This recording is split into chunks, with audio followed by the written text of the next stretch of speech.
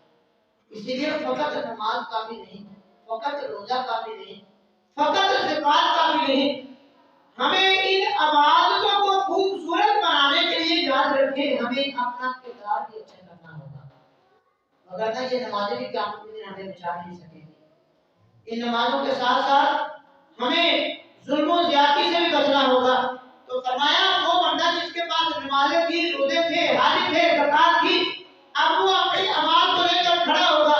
تیسرا بندہ آئے گا وہ عرض کرے گا وَآتَا مَالَ هَذَا، مالک مولا اس بندے نے میرا مال کھایا ہے، میرے پاس دنیا میں اتنی طاقت نہیں تھی لیکن آج میں اپنا حق مانگنے آیا ہوں تو رب کی ذات اس کے نیکیوں کے پلڑے سے اس مظلوم بندے کو اس کی نیکیاں عطا فرما دیں گے۔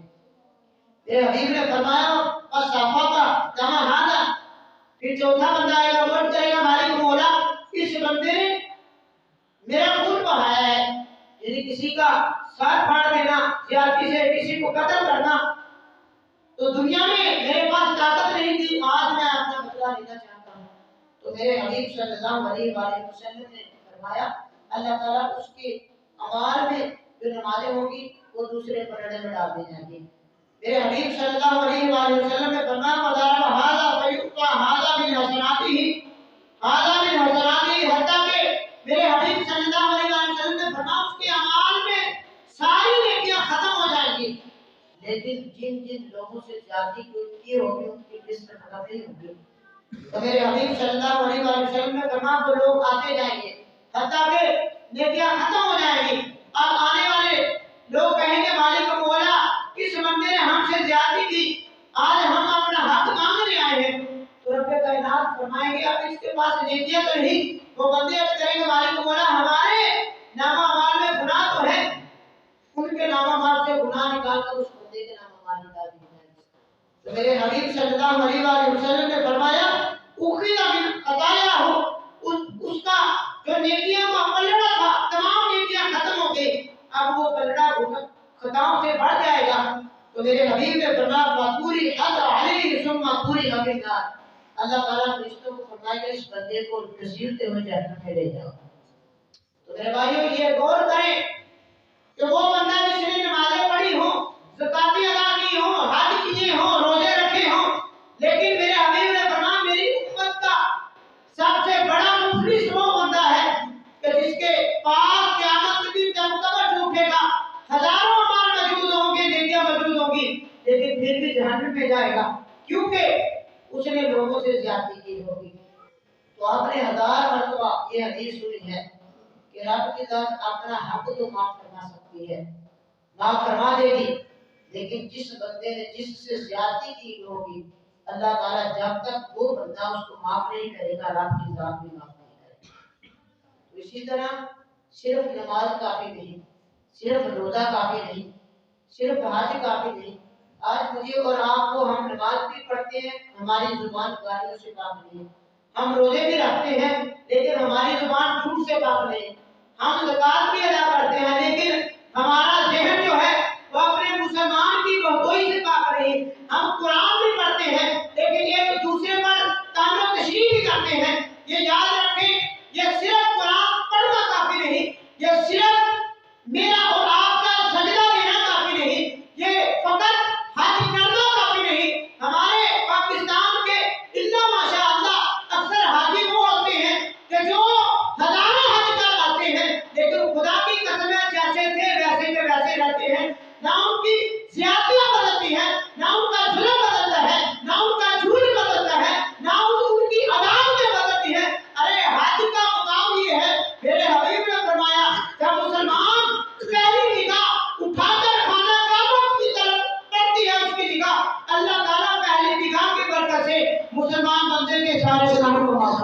اب حق تو یہ ہے کہ گناہ آپ معاف ہو چکے ہیں. ایک حدیث میں یوں الفاظ ہے میرے حبیب صلی اللہ علیہ وسلم نے فرمایا کہ جو حج کر کے واپس پلٹتا ہے اپنے شہر کی طرف وہ گناہوں سے ایسے پاک ہوتا ہے فرمایا جس طرح ماں نے بچے کو جنم دیا ہو.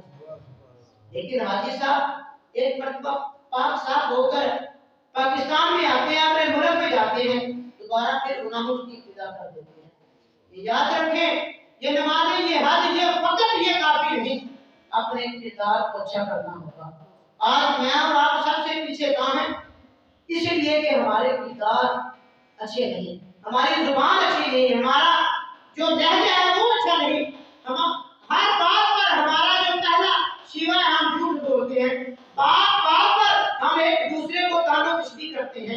تو یہ یاد رکھیں صرف نماز کافی نہیں نماز کے ساتھ ساتھ اپنے کردار کو اچھا کرنا ہوگا. جب ہماری زبان ہمارا کردار اچھا ہوگا تو پھر غیر مسلم بھی ہمارے کردار کو دیکھ کر یقین کرنا پڑیں گے. حضرت امام محمد علیہ رحمہ آپ وہ امام ہیں ارے پادری کے ساتھ مناظرہ کیا تھا مناظرہ کرنے کے لیے جا رہے ہیں لیکن وہ آپ کا کردار دیکھ کر وہ کتابیں چھوڑ گیا کلمہ پڑھ کر مسلمان ہوا. ان عیسائیوں نے پوچھا تم تو مناظرہ کرنے آئے تھے فرمایا جس کا کردار اچھا ہو 1400 سال گزرنے کے بعد جن کے غلاموں کا کردار اتنا اعلیٰ ہے مجھے بتاؤ اس حبیب کا کردار کتنا اعلیٰ ہوگا.